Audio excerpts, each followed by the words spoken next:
ಡ್ವೈನ್ the rock Johnson ಅವರ ನಿಜವಾದ ಪ್ರೇರಕ ಕತೆ ಕೋಣೆಯಲ್ಲಿ ಕಠಿಣ ಕೆಲಸಗಾರ. ನಾವು ವಾರಕ್ಕೆ 120 ವೆಚ್ಚದ ದಕ್ಷತೆಯಲ್ಲಿ ವಾಸಿಸುತ್ತಿದ್ದೆವು. ಒಂದು ದಿನ ನಾವು ಮನೆಗೆ ಬಂದೆವು. ಬಾಗಿಲಿಗೆ ಬೀಗ ಮತ್ತು ಹೊರಹಾಕುವ ಸೂಚನೆ ಇದೆ. ನನ್ನ ತಾಯಿ ಅಳಲು ಪ್ರಾರಂಭಿಸಿದರು ಮತ್ತು ಒಡೆಯಲು ಪ್ರಾರಂಭಿಸಿದರು. ನಾವು ಎಲ್ಲಿ ವಾಸಿಸಲಿದ್ದೇವೆ? ನಾವು ಏನು ಮಾಡಲಿದ್ದೇವೆ?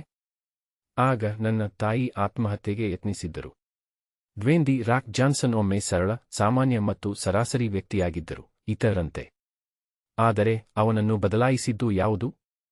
ಅವರು ಹೇಗೆ ಯಶಸ್ವಿಯಾದರು? ಇದೆಲ್ಲವೂ ಅವರ ಕೆಲಸದ ನೀತಿಗೆ ಇಳಿಯುತ್ತದೆ. ಅವರು ಕೋಣೆಯಲ್ಲಿ ಕಠಿಣ ಕೆಲಸಗಾರ ಎಂಬ ನುಡಿಗಟ್ಟಿಗೆ ಹೆಸರುವಾಸಿಯಾಗಿದ್ದಾರೆ. ಇದು ಕುಸ್ತಿಯ ಬಗ್ಗೆ ಅಲ್ಲ, ಇದು ಅವನ ದೇಹದ ಬಗ್ಗೆ ಅಲ್ಲ. ಅವನು ಎಲ್ಲದರಲ್ಲೂ ಅತ್ಯುತ್ತಮವಾಗಿ ಕಾರ್ಯನಿರ್ವಹಿಸಿದ್ದಾನೆ ಮತ್ತು ಅದಕ್ಕಾಗಿಯೇ ಇಂದು ಅವನು ತುಂಬಾ ಯಶಸ್ವಿಯಾಗಿದ್ದಾನೆ. ಅವರನ್ನು ಮನೆಯಿಂದ ಹೊರಹಾಕಲಾಯಿತು.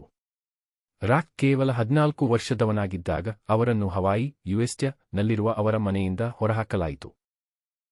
ಅವರು ಮನೆಗೆ ಹಿಂತಿರುಗುತ್ತಿದ್ದಾಗ ಅವರು ತಮ್ಮ ಮನೆಯನ್ನು ನೋಟಿಸ್ನೊಂದಿಗೆ ಬೀಗ ಹಾಕಿದ್ದನ್ನು ನೋಡಿದರು. ನೀವು ಇನ್ನು ಮುಂದೆ ಇಲ್ಲಿ ವಾಸಿಸಲು ಸಾಧ್ಯವಿಲ್ಲ. ಅದು ಅವಳ ತಾಯಿಗೆ ಬಹುತೇಕ ಹೃದಯಾಘಾತವನ್ನು ನೀಡಿತು.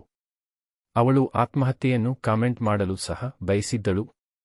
ಅವಳು ಹೆದ್ದಾರಿಗೆ ಹಾರಲು ಪ್ರಯತ್ನಿಸಿದಳು, ಆದರೆ ಹೇಗೋ ಡ್ವೈನ್ ಅವಳನ್ನು ಹಿಡಿದುಕೊಂಡನು ಮತ್ತು ಅವಳನ್ನು ಹೋಗಲು ಬಿಡಲಿಲ್ಲ. ಡ್ವೈನ್ ಟೆಗ್ ಜೀವನವನ್ನು ನಡೆಸಿದರು. ಅವರನ್ನು ಅನೇಕ ಬಾರಿ ಬಂಧಿಸಲಾಯಿತು ಮತ್ತು ಜೈಲಿಗೆ ಹಾಕಲಾಯಿತು. ನಿಜವಾದ ಪ್ರೇರಕ ಜೀವನವನ್ನು ಬದಲಾಯಿಸುವ ಕ್ಷಣ. ರಾಕ್ನ ಜೀವನವನ್ನು ಬದಲಾಯಿಸಿದ ಕ್ಷಣ ಅವರು ಪ್ರೌಢಶಾಲೆಯಲ್ಲಿ ತಮ್ಮ ಶಿಕ್ಷಕರನ್ನು ಭೇಟಿಯಾದಾಗ. ನನ್ನ ಶಾಲೆಯಲ್ಲಿ ನಾನು ಹುಡುಗರ ವಾಶ್ ರೂಮ್ ಅನ್ನು ಬಳಸಲು ಇಷ್ಟಪಡಲಿಲ್ಲ, ಏಕೆಂದರೆ ಅವರು ಇರುತ್ತಾರೆ. ಆದ್ದರಿಂದ ನಾನು ಶಿಕ್ಷಕರ ವಾಶ್ ರೂಮ್ಗೆ ಹೋದೆ. ಒಬ್ಬ ಶಿಕ್ಷಕ ನನ್ನನ್ನು ಗುರುತಿಸಿ ಹೇಳಿದರು, ಹೇ, ನೀವು ಇಲ್ಲಿ ಇರಬಾರದು. ನಾನು ಸರಿ ಎಂದು ಹೇಳಿ ಹೊರಟು ಹೋದೆ. ಮರುದಿನ ನಾನು ಅವನಿಗೆ ಕ್ಷಮೆಯಾಚಿಸಿದೆ ಮತ್ತು ಅವನು ಶಾಲೆಯಲ್ಲಿ ತನ್ನ ಫುಟ್ಬಾಲ್ ತಂಡಕ್ಕಾಗಿ ಆಡಲು ನನ್ನನ್ನು ಕೇಳಿಕೊಂಡನು. ಅದು ನನ್ನ ಜೀವನವನ್ನು ಬದಲಾಯಿಸುವ ಕ್ಷಣವಾಗಿತ್ತು. ನಾನು ವೃತ್ತಿಪರವಾಗಿ ಫುಟ್ಬಾಲ್ ಆಡಿದೆ. ನಾನು ಮಿಯಾಮಿ ವಿಶ್ವವಿದ್ಯಾಲಯಕ್ಕಾಗಿ ಆಡಿದ್ದೇನೆ.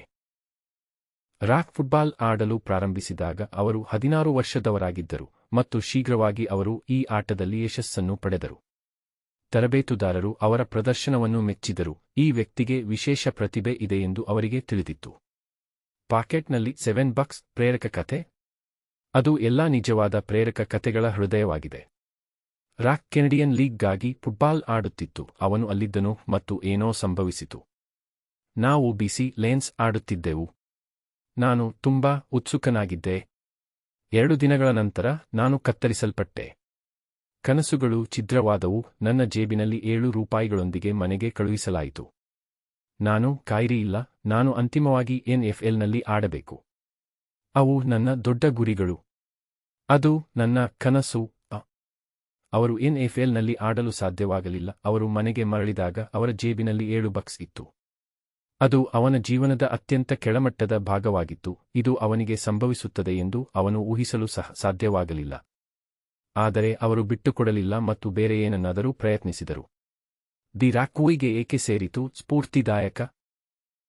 ಡ್ವೈನ್ ಸೂಪರ್ ಸ್ಟಾರ್ ಆಗಲು ಬಯಸಲಿಲ್ಲ. ಅವರು ಕುಸ್ತಿಪಟುಗಳ ದೊಡ್ಡ ಅಭಿಮಾನಿಯೂ ಆಗಿರಲಿಲ್ಲ, ಏಕೆಂದರೆ ಅವರು ಗಾಯಗೊಂಡಿದ್ದರು ಮತ್ತು ತಂಡದಲ್ಲಿ ತಮ್ಮ ಸ್ಥಾನವನ್ನು ಮರಳಿ ತೆಗೆದುಕೊಳ್ಳಲು ಸಾಧ್ಯವಾಗಲಿಲ್ಲ. ಈ ವ್ಯಕ್ತಿ ಸ್ಯಾಪ್ ಇತ್ತು. ನಾನು ಡಿ-ಲೈನ್ ಮ್ಯಾನ್ ಕೋಣೆಯಲ್ಲಿ ಕುಳಿತಿದ್ದೆ. ನಾನು ಅವನನ್ನು ಕೇಳಿದೆ, ಸ್ಯಾಪ್, ನೀವು ಇಲ್ಲಿ ಏನು ಮಾಡುತ್ತಿದ್ದೀರಿ? ಅವರು ಉತ್ತರಿಸಿದರು, ನಾನು ನಿಮ್ಮ ಸ್ಥಾನವನ್ನು ತೆಗೆದುಕೊಳ್ಳುತ್ತೇನೆ. ನಿಜವಾದ ರಕ್ಷಣಾತ್ಮಕ ಲೈನ್ ಮನ್ಗಳು ಮಾಡುವಂತೆ ಅಹಂಕಾರದಿಂದ ತುಂಬಿದೆ. ವಿಶೇಷವಾಗಿ ಮಿಯಾಮಿಯಲ್ಲಿ ನಾವೆಲ್ಲರೂ ಕಸದ ಬಗ್ಗೆ ಮಾತನಾಡಿದ್ದೇವೆ. ನಾನು ಹೇಳಿದೆ, ಸರಿ, ನೀವು ನನ್ನ ಸ್ಥಾನವನ್ನು ತೆಗೆದುಕೊಳ್ಳುತ್ತಿಲ್ಲ. ನಂತರ ಸುಮಾರು 6 ತಿಂಗಳ ನಂತರ ಅವರು ನನ್ನ ಸ್ಥಾನವನ್ನು ತೆಗೆದುಕೊಂಡರು. ಸ್ಯಾಪ್ ಅವರ ಸ್ಥಾನವನ್ನು ತೆಗೆದುಕೊಂಡರು ಮತ್ತು ಅವರು ಗಾಯಗೊಂಡರು. ಅವರು ಸ್ವಲ್ಪ ಸಮಯದವರೆಗೆ ತಂಡದಿಂದ ಹೊರಗುಳಿದಿದ್ದರು. ಅವರು ನಿಜವಾಗಿಯೂ ಕಠಿಣ ಸಮಯವನ್ನು ಹೊಂದಿದ್ದರು ಮತ್ತು ಅದಕ್ಕಾಗಿಯೇ ಅವರು ಕುಸ್ತಿಗೆ ಹೋಗಲು ನಿರ್ಧರಿಸಿದರು. ಅವರು ಗೆ ಸೇರಿದಾಗ ಅದು 1995 ಆಗಿತ್ತು ಮತ್ತು ನಂತರ 2000ರಲ್ಲಿ ಅವರು ರಾಯಲ್ ರಂಬಲ್ ಅನ್ನು ಗೆದ್ದರು. ಅದು ಅವರಿಗೆ ನಿಜವಾದ ಖ್ಯಾತಿಯನ್ನು ನೀಡುತ್ತದೆ. ಡ್ವೈನ್ ದಿ ರಾಕ್ ಜಾನ್ಸನ್ ನೆಟ್ವರ್ತ್ ಪ್ರೇರಕ ಉದ್ದೇಶಕ್ಕಾಗಿ. ಡ್ವೈನ್ ಈಗ ತುಂಬಾ ಯಶಸ್ವಿಯಾಗಿದ್ದಾರೆ. ಸಾಕಷ್ಟು ಯಶಸ್ವಿ ಚಲನಚಿತ್ರಗಳು ಮತ್ತು ಚಾಂಪಿಯನ್ಶಿಪ್ ಗೆಲುವುಗಳ ನಂತರ ಅವರು ವಿಕಿಪೀಡಿಯಾದ ಪ್ರಕಾರ 266, 397, 270 ಅನ್ನು ಹೊಂದಿದ್ದಾರೆ. ನಾಯಕತ್ವದ ಪಾಠಗಳು. ಡ್ವೇನ್ ದಿ ರಾಕ್ ಜಾನ್ಸನ್ ಅವರನ್ನು ಇದೇ ರೀತಿಯ ಸವಾಲುಗಳನ್ನು ಎದುರಿಸಬಹುದಾದ ಇತರರಿಂದ ಪ್ರತ್ಯೇಕಿಸುವುದು ಏನೆಂದರೆ, ಹೋರಾಟ ಏನೇ ಇರಲಿ ಅವರು ಎಂದಿಗೂ ಬಿಟ್ಟುಕೊಡುವುದಿಲ್ಲ. ಅವರು ಉತ್ತಮ ಬುದ್ಧಿವಂತಿಕೆಯ ಪಾತ್ರವನ್ನು ಹೊಂದಿದ್ದಾರೆ. ಆದರೆ ನಾವು ಅವನಿಂದ ಕಲಿಯಬಹುದಾದ ಏಕೈಕ ಪಾಠವಲ್ಲ. ಜಾನ್ಸನ್ ಅವರ ಸ್ಫೂರ್ತಿದಾಯಕ ಜೀವನದಿಂದ ನಾವು ಪಡೆಯಬಹುದಾದ ಕೆಲವು ನಾಯಕತ್ವದ ಪಾಠಗಳನ್ನು ನೋಡೋಣ. 1. ಸ್ಪಷ್ಟವಾದ ಅಂತಿಮ ಗುರಿ ಅಥವಾ ದೃಷ್ಟಿಯನ್ನು ಹೊಂದಿರಿ. ಇದು ನಮ್ಮ ಪೋಷಕರು ನಮಗೆ ನೀಡುವ ಕ್ಲೀಷೆ ಸಲಹೆಯಂತೆ ತೋರುತ್ತದೆ, ಆದರೆ ನಮ್ಮಲ್ಲಿ ಅನೇಕರಿಗೆ ನಾವು ಏನಾಗಬೇಕೆಂದು ನಿಜವಾಗಿಯೂ ತಿಳಿದಿಲ್ಲ. ಜಾನ್ಸನ್ ಕುಸ್ತಿ ಜಗತ್ತನ್ನು ತೊರೆದರು ಮತ್ತು ಅದನ್ನು ಚಲನಚಿತ್ರ ತಾರೆಯಾಗಿ ಮಾಡಲು ಬಯಸಿದ್ದರು. ಅವರು ಸ್ಕಾರ್ಪಿಯನ್ ಕಿಂಗ್ ಚಲನಚಿತ್ರದೊಂದಿಗೆ ಯೋಗ್ಯವಾಗಿ ಪ್ರಾರಂಭಿಸಿದರು, ಆದರೆ ಅವರ ಕೆಲವು ನಂತರದ ಚಲನಚಿತ್ರಗಳಲ್ಲಿ ಹೆಚ್ಚು ಪ್ರಭಾವ ಬೀರಲಿಲ್ಲ. ತನ್ನ ವೈಫಲ್ಯಕ್ಕೆ ಇತರರನ್ನು ದೂಷಿಸುವ ಮತ್ತು ದೂಷಿಸುವ ಬದಲು, ಅವರು ತಮ್ಮ ಏಜೆಂಟರು ಸೇರಿದಂತೆ ಅವರನ್ನು ನಿರ್ವಹಿಸುವ ವಿವಿಧ ಮಧ್ಯಸ್ಥಗಾರರೊಂದಿಗೆ ಸಭೆ ನಡೆಸಲು ಕರೆ ನೀಡಿದರು. ಅವರು ತಮ್ಮ ಅಂತಿಮ ಗುರಿಯನ್ನು ವಿವರಿಸುವ ಮೂಲಕ ಸಭೆಯನ್ನು ಪ್ರಾರಂಭಿಸಿದರು. ಅವರ ದೃಷ್ಟಿ ಸ್ಪಷ್ಟವಾಗಿತ್ತು. ನಾನು ವಿಲ್ ಸ್ಮಿತ್ ಆಗಲು ಬಯಸುತ್ತೇನೆ, ಕೇವಲ ದೊಡ್ಡದು ಮತ್ತು ವಿಭಿನ್ನವಾಗಿದೆ. ಅದರ ಅರ್ಥವೇನೆಂದು ನನಗೆ ತಿಳಿದಿಲ್ಲ, ಆದರೆ ನಾನು ಅದನ್ನು ನೋಡಬಲ್ಲೆ. ಆ ಸ್ಪಷ್ಟತೆಯೊಂದಿಗೆ ಅವನ ಸುತ್ತಲಿನ ಎಲ್ಲರೂ ಅವನ ಕನಸನ್ನು ನನಸಾಗಿಸಲು ರ್ಯಾಲಿ ಮಾಡಿದರು. ನಮ್ಮ ಸಂಸ್ಥೆಗಳಲ್ಲಿ ಸ್ಪಷ್ಟ ಅಂತಿಮ ಗುರಿಯಿದೆಯೇ? ನಾವು ನಾಯಕರಾಗಿ ಎಲ್ಲಿಗೆ ಹೋಗಲು ಬಯಸುತ್ತೇವೆ ಎಂಬುದರ ಬಗ್ಗೆ ನಮ್ಮ ತಂಡದಲ್ಲಿರುವ ಪ್ರತಿಯೊಬ್ಬರೂ ಸ್ಪಷ್ಟವಾಗಿದ್ದಾರೆಯೇ? ದೂರದೃಷ್ಟಿಯ ಸ್ಪಷ್ಟತೆ ಇದ್ದರೆ ಗುರಿಯತ್ತ ಗಮನಾರ್ಹ ಪ್ರಗತಿ ಇರುತ್ತದೆ. 2. ಕೇಳುಗರಾಗಿರಿ ಮತ್ತು ಜನರಿಗೆ ಏನು ಬೇಕೋ ಅದನ್ನು ನೀಡಿ. ಜಾನ್ಸನ್ ಒಮ್ಮೆ ಹೇಳಿದ್ದರು, ಕುಸ್ತಿಯಲ್ಲಿ ನಾನು ಕಲಿತ ದೊಡ್ಡ ಪಾಠವೆಂದರೆ ಪ್ರೇಕ್ಷಕರನ್ನು ಕೇಳುವ ಪ್ರಾಮುಖ್ಯತೆ. ನಾನು ರಿಂಗ್ಗೆ ಬಂದ ಕ್ಷಣ ನಾನು 35 ಜನರ ಮುಂದೆ ಕೊಟ್ಟಿಗೆಯಲ್ಲಿ ಅಥವಾ 100 ಜನರನ್ನು ಹೊಂದಿರುವ ಕ್ರೀಡಾಂಗಣದಲ್ಲಿ ಕುಸ್ತಿ ಮಾಡುತ್ತಿರಲಿ, ನಾನು ಕೇಳುತ್ತೇನೆ. ಅವರು ಏಂಕಾರ ಮಾಡುತ್ತಿದ್ದಾರೆಯೇ? ಅವರು ಇರಬೇಕಾದ ಸ್ಥಳದಲ್ಲಿ ಇಲ್ಲದಿದ್ದರೆ ಅವರನ್ನು ಅಲ್ಲಿಗೆ ಪಡೆಯಲು ನೀವು ಏನನ್ನಾದರೂ ಮಾಡಿ. ಪ್ರೇಕ್ಷಕರಿಗೆ ಬೇಕಾದುದನ್ನು ನೀಡುವ ಮೂಲಕ ನಾನು ವೃತ್ತಿಜೀವನವನ್ನು ನಿರ್ಮಿಸಿದೆ. ವ್ಯವಹಾರ ಕುಶಲತೆಯನ್ನು ಪಡೆಯುತ್ತಾರೆ. ಮಹಾನ್ ನಾಯಕರು ಯಾವಾಗಲೂ ಹೆಚ್ಚು ತಿಳಿದಿರುತ್ತಾರೆ ಮತ್ತು ಇದನ್ನು ತಮ್ಮ ಸುತ್ತಲಿನ ಎಲ್ಲವನ್ನೂ ಕೇಳುವ ಮೂಲಕ ಮತ್ತು ನಂತರ ಉತ್ತಮ ನಿರ್ಧಾರಗಳನ್ನು ತೆಗೆದುಕೊಳ್ಳುವ ಮೂಲಕ ಸಾಧಿಸಲಾಗುತ್ತದೆ. ನಿಮ್ಮ ಸುತ್ತಲಿನ ಬಜ್ ಅನ್ನು ನೀವು ಸಾಕಷ್ಟು ಕೇಳುತ್ತಿದ್ದೀರಾ? ನೀವು ಕೇಳಬಹುದಾದ ಮತ್ತೊಂದು ಪ್ರಮುಖ ಪ್ರಶ್ನೆಯೆಂದರೆ, ಜನರು ನನಗೆ ಪ್ರಮುಖ ವಿಷಯಗಳನ್ನು ಏಕೆ ಹೇಳಬೇಕು?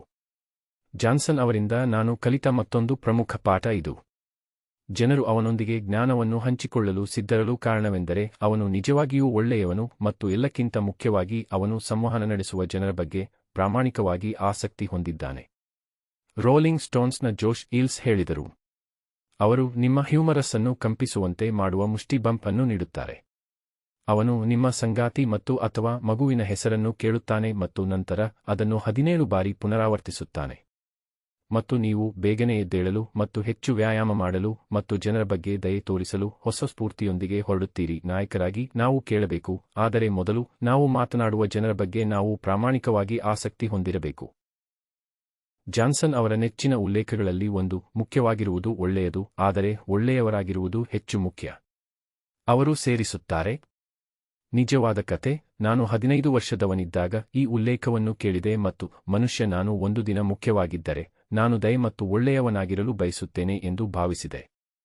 ಈ ದಿನಗಳಲ್ಲಿ ನಾನು ಮುಖ್ಯ ಎಂದು ನನಗೆ ತಿಳಿದಿಲ್ಲ, ಆದರೆ ಜನರಿಗೆ ಒಳ್ಳೆಯವರಾಗಿರುವುದು ಮತ್ತು ದಯೆ ತೋರುವುದು ಅಕ್ಷರಶಃ ಸುಲಭವಾದ ವಿಷಯವಾಗಿದೆ ಎಂದು ನಾನು ನಿಮಗೆ ಹೇಳಬಲ್ಲೆ. 3. ನಿಮ್ಮನ್ನು ಪ್ರಚಾರ ಮಾಡಿ, ಬೇರೆ ಯಾರೂ ಮಾಡುವುದಿಲ್ಲ. ನಮ್ರತೆಗೆ ಅದರ ಸ್ಥಾನವಿದೆ, ಮತ್ತು ನಾವು ಯಾರು ಅಥವಾ ನಾವು ಏನು ಮಾಡುತ್ತೇವೆ ಎಂಬುದನ್ನು ನಾವು ಖಂಡಿತವಾಗಿಯೂ ಅತಿಯಾಗಿ ಮಾರಾಟ ಮಾಡಬಾರದು. ಮತ್ತೊಂದೆಡೆ, ಇಂದಿನ ಡಿಜಿಟಲ್ ಜಗತ್ತಿನಲ್ಲಿ ರೇಡಿಯೋ ಮೌನವು ಮಾರಕವಾಗಿದೆ, ಅಲ್ಲಿ ವಿಷಯವೂ ರಾಜ ಮತ್ತು ಉಪಸ್ಥಿತಿಯೂ ಎಲ್ಲವೂ ಆಗಿದೆ. ಜಾನ್ಸನ್ ಅವರ 100 ಮಿಲಿಯನ್ ಆನ್ಲೈನ್ ಅನುಯಾಯಿಗಳಿಗೆ ಅವರು ಏನು ಮಾಡುತ್ತಿದ್ದಾರೆ ಎಂಬುದರ ಬಗ್ಗೆ ನಿರಂತರವಾಗಿ ತಿಳಿಸಲಾಗುತ್ತದೆ, ಮತ್ತು ಚಲನಚಿತ್ರ ನಿರ್ಮಾಪಕರು ಅವರ ಚಲನಚಿತ್ರಗಳನ್ನು ಪ್ರಚಾರ ಮಾಡಲು ಅವರು ಹೋಗುವ ಉದ್ದವನ್ನು ಪ್ರೀತಿಸುತ್ತಾರೆ. ನೀವು ಅಲ್ಲಿನ ಅತ್ಯಂತ ಪ್ರತಿಭಾವಂತ ವ್ಯಕ್ತಿಯಾಗಬಹುದು, ಆದರೆ ನೀವು ಜನಸಾಮಾನ್ಯರಿಗೆ ತಿಳಿಸದಿದ್ದರೆ ಅವರ ಗಮನವನ್ನು ಸೆಳೆಯಲು ಕಾಯುತ್ತಿರುವ ಸಾಕಷ್ಟು ಇತರ ಜನರಿದ್ದಾರೆ. ಆದರೆ ಜಾನ್ಸನ್ನಂತೆ ಅದನ್ನು ಮಾಡಿ, ಸೂಕ್ಷ್ಮತೆಯೊಂದಿಗೆ. 4. ಕೋಣೆಯಲ್ಲಿ ಅತ್ಯಂತ ಕಠಿಣ ಕೆಲಸಗಾರರಾಗಿರಿ. ಇದು ಜಾನ್ಸನ್ ಅವರ ನೆಚ್ಚಿನ ಅಭಿವ್ಯಕ್ತಿಗಳಲ್ಲಿ ಒಂದಾಗಿದೆ. ಅವರು ಹೆಚ್ಚಿನ ದಿನಗಳಲ್ಲಿ ಪ್ಯಾಕ್ ಮಾಡಿದ ವೇಳಾಪಟ್ಟಿಯನ್ನು ಹೊಂದಿರುವುದು ಮಾತ್ರವಲ್ಲ, ಅವರ ದಿನ ಪ್ರಾರಂಭವಾಗುವ ಮೊದಲೇ ಪೂರ್ಣ ತಾಲೀಮು ಮಾಡಲು ಅವರು ಮುಂಜಾನೆ 3:00ಕ್ಕೆ ಎದ್ದೇಳುತ್ತಾರೆ. ಮತ್ತು ಹೆಮ್ಮೆಯ ಕುಟುಂಬ ವ್ಯಕ್ತಿಯಾಗಿ ಅವನು ತನ್ನ ಪ್ರೀತಿಪಾತ್ರರೊಂದಿಗೆ ಸಾಕಷ್ಟು ಸಮಯವನ್ನು ಕಳೆಯುವುದನ್ನು ಖಚಿತಪಡಿಸಿಕೊಳ್ಳುತ್ತಾನೆ.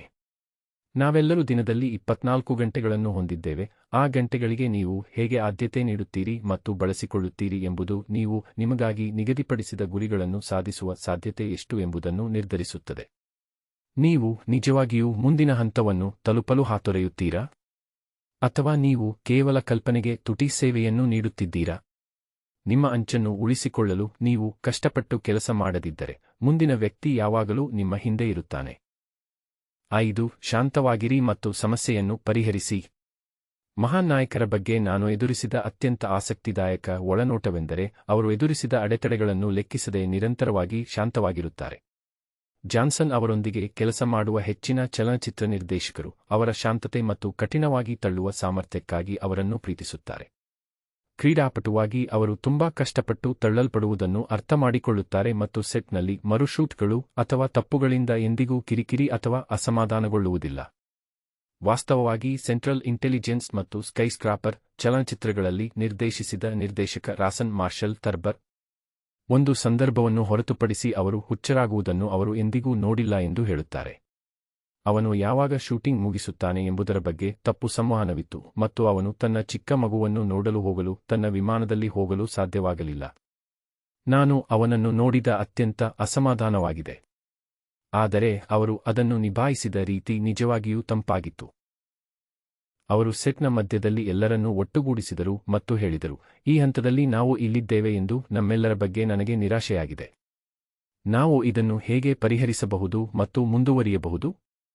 ಇದು ನನ್ನನ್ನು ಮುಂದಿನ ಹಂತಕ್ಕೆ ತರುತ್ತದೆ. ನಾವು ಸಮಸ್ಯೆಗಳ ಬಗ್ಗೆ ಅಸಮಾಧಾನಗೊಂಡಾಗ ನಾವು ದುಃಖಿಸಬಾರದು, ಬದಲಿಗೆ ಜಾನ್ಸನ್ನಂತೆ ನಾವು ಪರಿಹಾರಕ್ಕಾಗಿ ಚಿತ್ರೀಕರಿಸಬೇಕು. ಸಮಸ್ಯೆಗಳನ್ನು ತ್ವರಿತವಾಗಿ ಮತ್ತು ಪ್ರಾಯೋಗಿಕ ರೀತಿಯಲ್ಲಿ ಪರಿಹರಿಸುವುದು ಮಹಾನ್ ನಾಯಕರು ತಡೆರಹಿತವಾಗಿ ಮಾಡುತ್ತಾರೆ. ನಾವು ಮಹಾನ್ ನಾಯಕರಾಗಲು ಬಯಸಿದರೆ ಎಲ್ಲಾ ಸಂಘರ್ಷಗಳು ಮತ್ತು ಸಮಸ್ಯೆಗಳನ್ನು ಪರಿಹರಿಸುವಲ್ಲಿ ನಾವು ಶಾಂತವಾಗಿರಲು ಮತ್ತು ತ್ವರಿತವಾಗಿರಲು ಕಲಿಯಬೇಕು. ನಿಮಗೆ ಈ ವಿಡಿಯೋ ಇಷ್ಟ ಆಗಿದ್ದರೆ ದಯವಿಟ್ಟು ನಮ್ಮ ಚಾನೆಲ್ ಅನ್ನು ಸಬ್ಸ್ಕ್ರೈಬ್ ಮಾಡಿಕೊಳ್ಳಿ.